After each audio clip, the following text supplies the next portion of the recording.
మనీషా మిత్ర ఇద్దరు కూడా డాక్టర్ దగ్గరికి వెళ్తారు. ఇక అక్కడికి వెళ్ళిన తర్వాత మనీషా కావాలని ఏడుస్తూ డాక్టర్తో, డాక్టర్ గారు నాకు అబార్షన్ చేసేయండి, ఇంతకంటే సొల్యూషన్ నాకేమీ కనిపించడం లేదు అని చెప్పి అంటూ ఉంటుంది.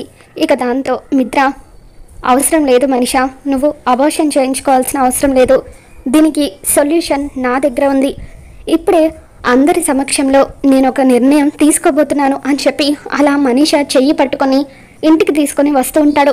మరోపక్క లక్ష్మీ జయదేవ్ ఇద్దరు కూడా దీక్షితులు గారిని కలుస్తారు.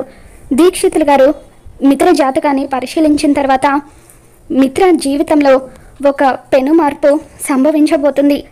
మిత్ర జాతకంలో మరొక పెళ్లి రాసిపెట్టి ఉంది, దీన్ని ఎవరూ కూడా తప్పించలేరు, ఇది విధి లిఖితం అని చెప్పి అంటూ ఉంటారు. దాంతో జయదేవ్ లక్ష్మి ఇద్దరు ఒక్కసారిగా షాక్ అవుతారు. ఏంటి దీక్షితులు గారు మీరు అనేది, మిత్రకు మరొక పెళ్లి జరగబోతుందా అని చెప్పి షాక్ అవుతూ ఉంటాడు. మరి నిజంగానే మిత్ర మనీషా మెడలో తాళి కట్టబోతున్నాడా, ఏం జరగబోతుందో మళ్ళీ మన ఛానల్లో తెలుసుకుందాం. ఈ వీడియో మీకు నచ్చినట్లయితే తప్పకుండా లైక్ చేయండి.